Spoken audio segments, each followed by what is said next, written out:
All right, we're going to go and get started. So welcome to How to Gain Admission to Top 50 Colleges. I'm Dan Lee, and I'm one of the co-founders and senior admissions consultants at Solomon Admissions Consulting.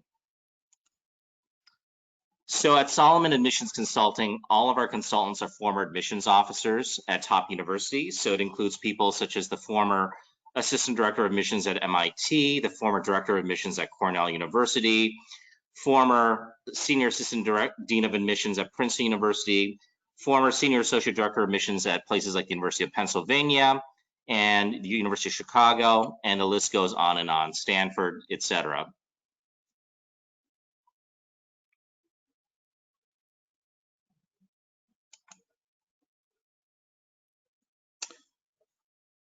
So at Solomon Admissions Consulting, we generally get clients into their top choice schools at anywhere from quadruple to quintuple the average acceptance rates at those schools. So these are the acceptance rates at top 50 schools this past year. So if you look at Duke University, in the first column is the national average acceptance rate at Duke. So this past year, Duke's acceptance rate was 7.7%. Of Solomon admissions clients who applied to Duke, 42% were admitted. And so Solomon was able to get clients into Duke at 5.5 times the average acceptance rate at Duke. At a school like USC, in 2019, the average acceptance rate nationally at USC was 15.8%. 51% of Solomon Admissions Consulting clients who applied to USC were accepted. And so our clients were accepted to USC at 3.2 times the average acceptance rate at USC. So how do top 50 colleges evaluate applicants?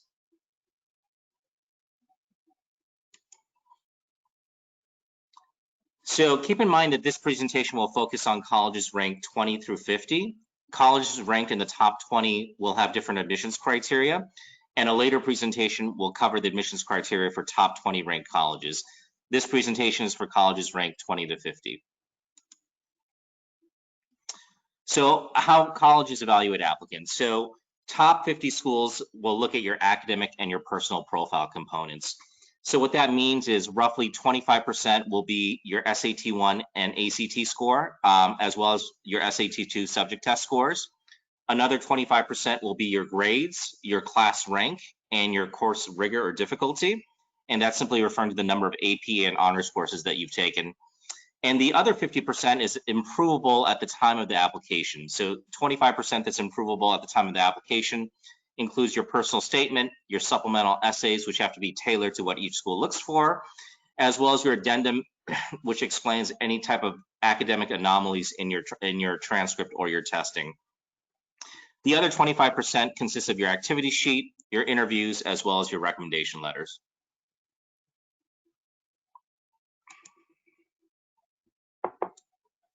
Let's talk about test optional colleges in light of COVID-19. So one question we get a lot is standardized testing on the SAT and ACT really optional at test optional colleges in light of COVID-19? And the answer is no, it's not really optional if you want to be a truly competitive candidate. It's really only optional if you want to really hurt your chances of getting in.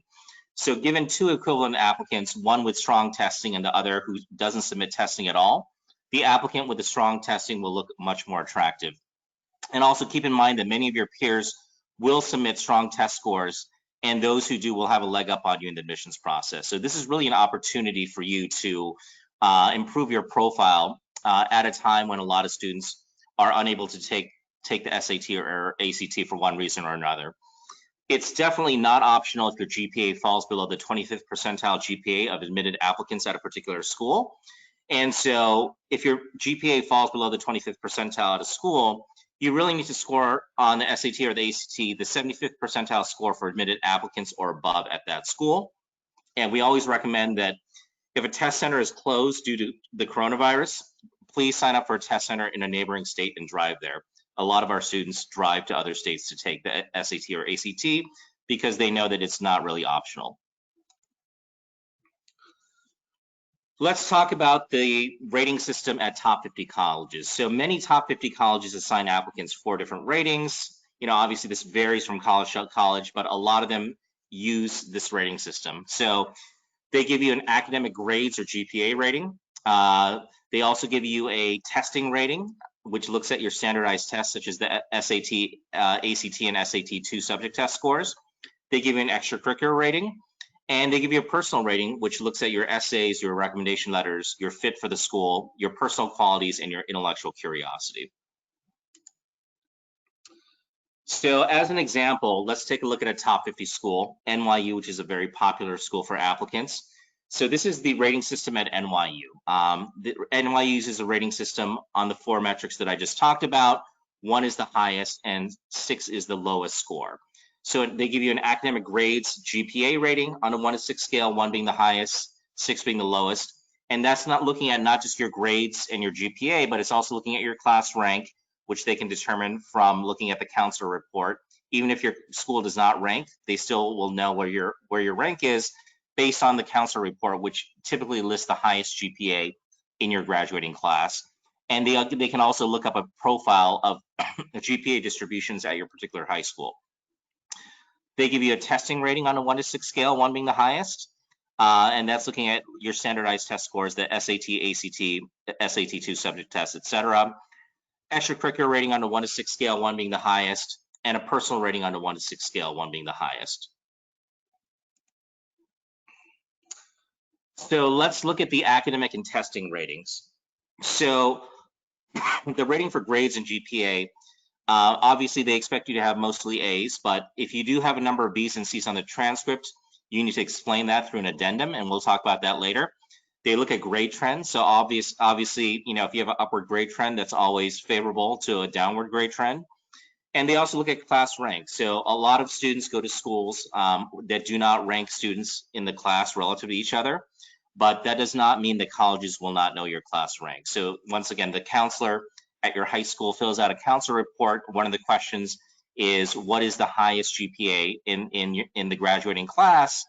And they will look at the highest GPA, and they will also look at the school profile, which has a distribution of your GPAs to determine where in the class that you're ranked, even if they don't rank. They also look at course rigor. So what do I mean by course rigor? Course rigor is the number of AP and honors courses that you've taken. They expect you to take full advantage of the resources that your school offers. So if your school offers 8 AP courses, they expect you to take majority of those. And there needs to be an explanation for a low number of AP courses. So if you have low course rigor, that's something you may want to talk about and explain in the addendum, the reason behind that. And for the testing rating, they look at your test scores on standardized tests like the SAT, ACT. Some schools factor in the AP scores as well. And testing should really be at the 75th percentile score for admitted applicants at the school. So we get the question a lot, what SAT score should I shoot for WashU and St. Louis? The answer is whatever the 75th percentile SAT or ACT score is at WashU. And if your testing is low, there should be an explanation for low testing in the addendum. So let's talk about the addendum explaining any type of academic anomaly. So the addendum explaining low grades or test scores should be placed in the additional information section of the common application. And this is a section that allows you to add anything else that the admissions committee should know to your application. So this is a great opportunity to explain if you had a bad semester of grades, if you took only 1 AP course your first 3 years of high school, that should probably be explained if your school offers a lot more than 1 AP course. Any type of learning differences. So we work with a good number of students who have learning differences. It impacted their grades, and they were able to get adjustments. And because of the adjustments, they no longer have as big a grade issues. And so colleges are very accepting of learning differences like ADD and ADHD. And the addendum should also explain low test scores on the SAT or the ACT. Let's talk about acceptable reasons to cite when explaining low grades in the addendum. And keep in mind that the best responses really focus on something outside of your control. And so colleges want to see that you're able to deal with adversity and to overcome it and do well academically. And they want to make sure that you're able to attend their institution and graduate, because that impacts their ranking. And so acceptable reasons for low grades include a learning difference like ADD or ADHD. If your parents are getting divorced and that forces you to spend 10 hours a week caring for your younger sibling, that would be a good explanation. If you have a medical condition in the form of a serious or chronic illness or injury that impacts your grades, that should definitely be explained. If you're coming out of the closet, that's something that's definitely impacts a lot of students and their grades. And so that's something that you can explain as well. And if you have an abusive home environment that discourages learning or goals, that should also be talked about if that impacted your grades. Let's talk about the extracurricular rating. So top 50 colleges prefer students who are specialists, but they also admit well-rounded students who have depth of involvement in a few activities. So it's important to have continuous and deep involvement in one or two main activities over the course of freshman through senior year, and that's highly preferable to being someone who's a serial joiner, who joins 5 different clubs but doesn't really do anything with those clubs. And they're also looking for initiative and leadership, and that's obviously preferred to joining, just to simply joining and participating in the club.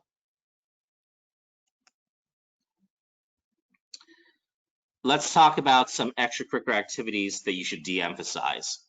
And so these are very common things we come across, and obviously our admissions officers don't like reading about these in the application, and a lot of students have done these activities. So if you've done a humanitarian summer trip abroad, let's say you went to Ecuador to work with people who are less privileged, that's definitely not something you should talk about in your application or highlight, because a lot of students have done that. If you have involvement in sports at the non-recruited athlete level, that's very common, and a lot of students unfortunately write their entire application about the winning shot in sports. That's also another essay topic that admissions officers don't like reading about. And for students who take vacations abroad in Europe or wherever it may be, admissions officers definitely don't like reading about vacations abroad. Let's talk about the personal rating. So the personal rating consists of many different factors. One factor is your essays, how well they're written, what they talk about, whether they're compelling or not. Another factor is your recommendation letters. Another factor is fit with the school that you're applying to. So if a school that you're applying to, for instance, looks for students who take an interdisciplinary approach to academics by combining different fields, that's something you should definitely address, and you should address how your approach to academics is also interdisciplinary. Personal qualities such as overcoming a hardship and adversity, that always boosts your personal rating. And intellectual curiosity for learning. Schools are looking for students who really love learning outside the classroom, and that can be demonstrated in many ways, either through an independent research project that you do on your own in an academic subject, or through research with a professor.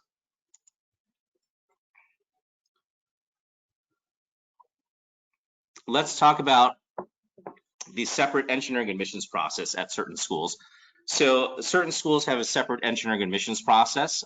They include large state schools such as the University of Michigan, UCLA, and the University of Illinois at Urbana-Champaign. And they also include elite private schools such as Duke and USC.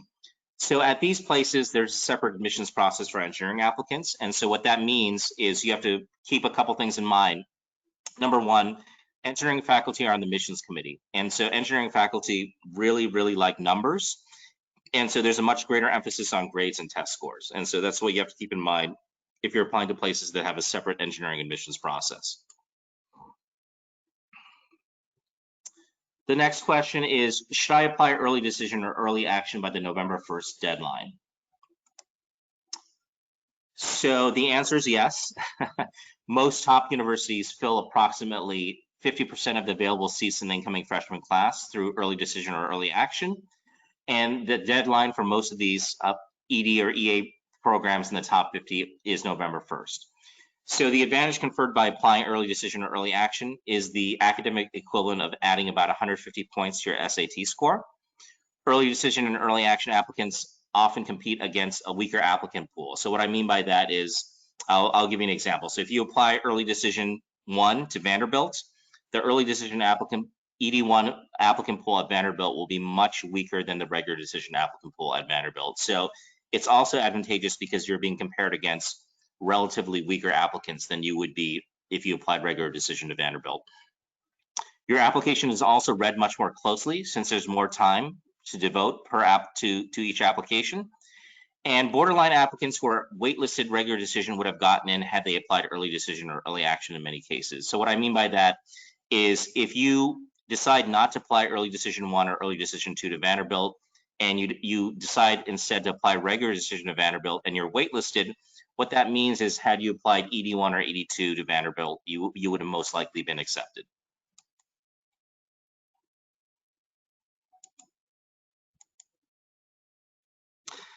Let's talk about special considerations for applicants to top 50 colleges.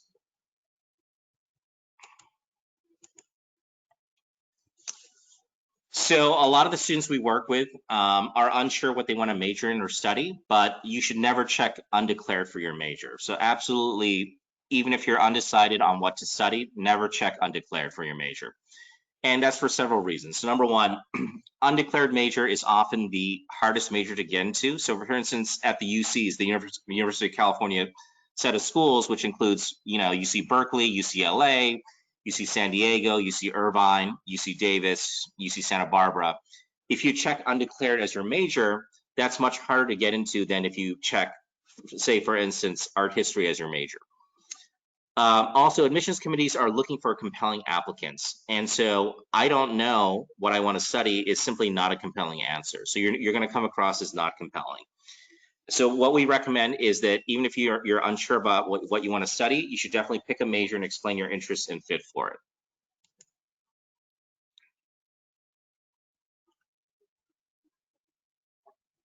Let's talk about recruited athletes. So if you're a recruited athlete, you should definitely not talk about sports in your essays or your application because they already know that you're good at sports. And so what admissions committees are asking if you're a recruited athlete at a Division I or Division II or Division III school is what do you bring to the table outside of sports? So once again, admissions committees already know that you excel at sports and they really want to know what else you bring, whether it be leadership, academics, etc. Do not write the cliche athletes essay. So the cliche athletes essay at every top school is submitted by thousands of applicants. And it typically, you can interchange the sport and it talks about the winning shot in basketball or tennis, how that taught you a lesson about life and how that made you a more compelling person. The problem is that essay is not compelling. And so you should simply just never write the cliche athletes essay, even if you're really good at sports. Keep in mind that sports really only helps you if you're a recruited athlete. For everyone else, it's simply just another regular activity, and it should not be the focal point of your application. Your application should really emphasize what you bring to the incoming class outside of sports, and I can't emphasize that enough.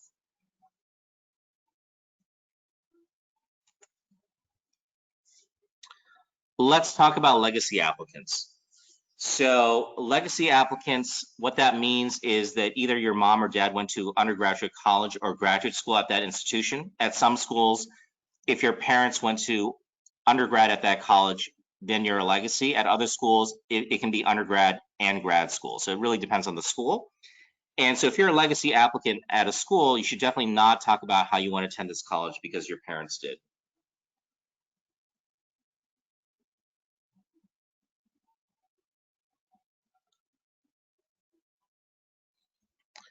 Admissions committees want to hear why you want to attend a school, not why your parents chose the school for you.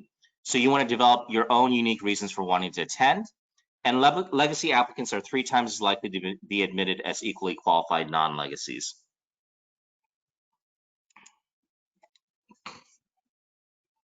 Let's talk about art, music, and dance supplements. So you definitely do want to submit fine art, music, and dance supplements. It adds another dimension to your application.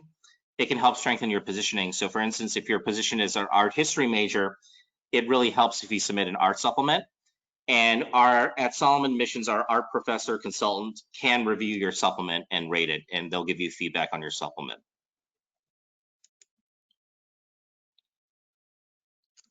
Let's talk about strategic positioning and crafting one's narrative.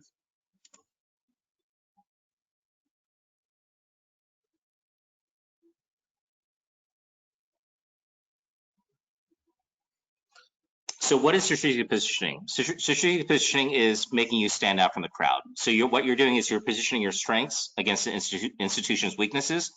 So for those of you who are big fans of tennis and you like Roger Federer and Rafael Nadal, you'll see that when Federer plays Nadal, what Nadal will do since he plays as a lefty is that he'll send his lefty forehand to Federer's weaker one-handed backhand and he'll try to break it down. So the college admissions analogy is you're using that, you're pitting your strength against a weakness, for the purpose of helping you to get into that institution. So an example of that would be that it's more advantageous for somebody who's an engineering whiz with a lot of science awards to market his or her strong engineering background to a school like Yale, where not as many engineering majors apply, versus marketing it to MIT, where a ton of engineering majors apply and they simply would blend into the crowd.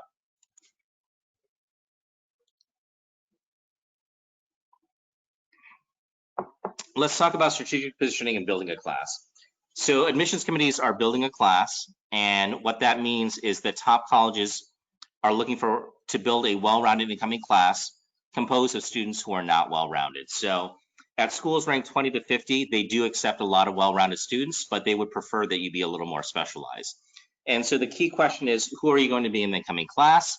What talent or perspective do you bring to the incoming class that no one else brings? And do you have the potential to be a future leader in your chosen field? These are the questions that admissions officers are asking when they're evaluating your application. So let's look at a very basic example of positioning. So let's say an applicant is a well-rounded student with good grades and good test scores. You know, that's the typical applicant that we work with, is somebody who's well-rounded. So admissions committees at top schools typically don't like admitting well-rounded students into their incoming class. They want students who are focused really on one or two areas. And so the strategy is you can present a well-rounded student as being more angular by centering their personal statements and their supplemental essays on a singular passion or intellectual pursuit that makes the applicant seem more focused. And so think of your high school career as 300 hours of film that you're shooting for a documentary. And the documentary itself is only an hour long. So depending on how you splice that 300 hours, you can take somebody who's well-rounded and make them seem fairly angular. And that's really what you want to do.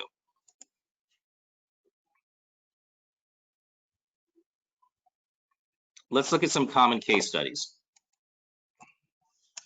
So case study number one, these are all students we work with at Solomon Admissions. So case study number one is the undeclared major applicant. So this particular applicant came to us late junior year. This applicant was a white male applicant from a public high school. He had a 3.7 GPA, taking a very light course load. So he only had one AP course his first 3 years of high school, which is considered not rigorous at all. He had a 33 on the ACT. He was an avid thespian. He did theater and drama, but he did it more at the regional level. It was not at the national level. And he really had no extracurricular activities outside of theater, and he was completely undecided on his major. So the strategic positioning we use is, once again, you never want to say that I have no idea what I want to study in your application. So we help the student discover his interest in linguistics through theater. There's a lot of overlap between linguistics and theater, and so linguistics is an undersubscribed major at all top schools. If a student has a strong background and interest in linguistics, they're much more likely to get in. And so what we did is we assisted the student in finding a research position over the summer with a linguistics professor. And he did research with that professor, and he actually got published, which is highly unusual for somebody who only did one summer of research. And we also suggested that the student found a nonprofit organization to show leadership initiative, which he did. And he not only founded the nonprofit, but he founded several chapters of that nonprofit in different regions. We also had the student submit a theater supplement for the application, and the outcome is that this student was accepted at the University of Chicago, Georgetown, and at NYU.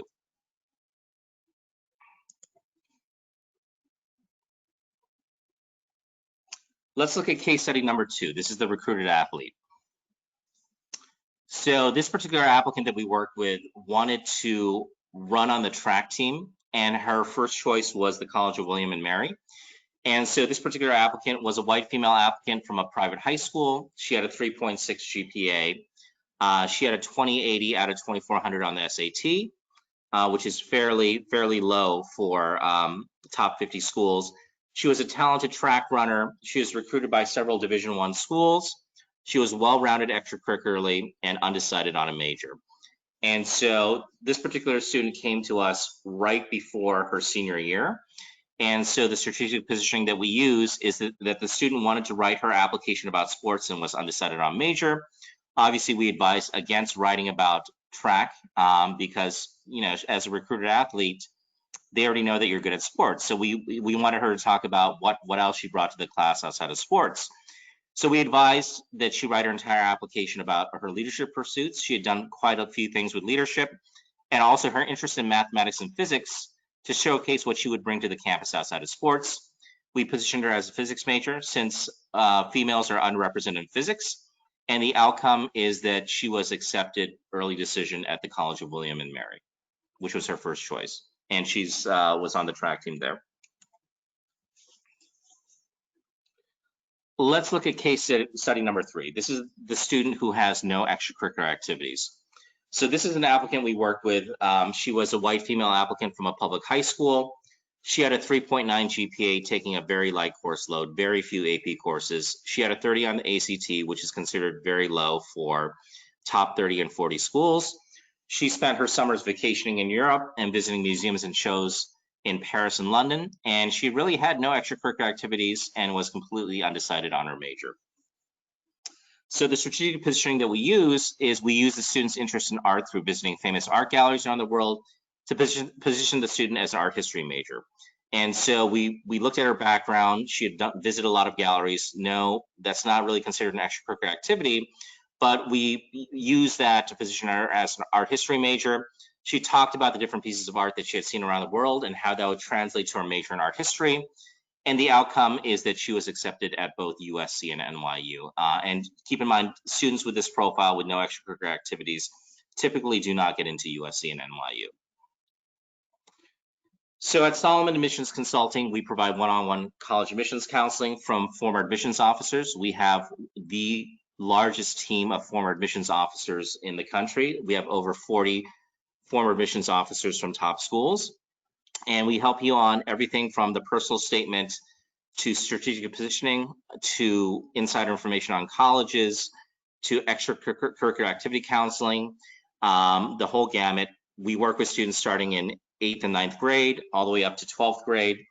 And so we can provide help on a large array of different things that you may need help on. So here's a sample of our acceptance letters from 2019-2020, this past admission cycle. And we post all of our acceptance letters on our website.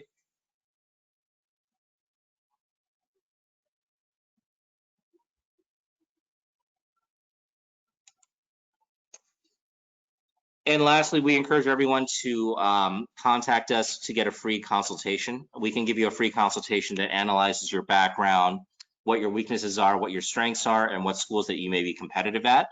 And so that's a free service that we provide.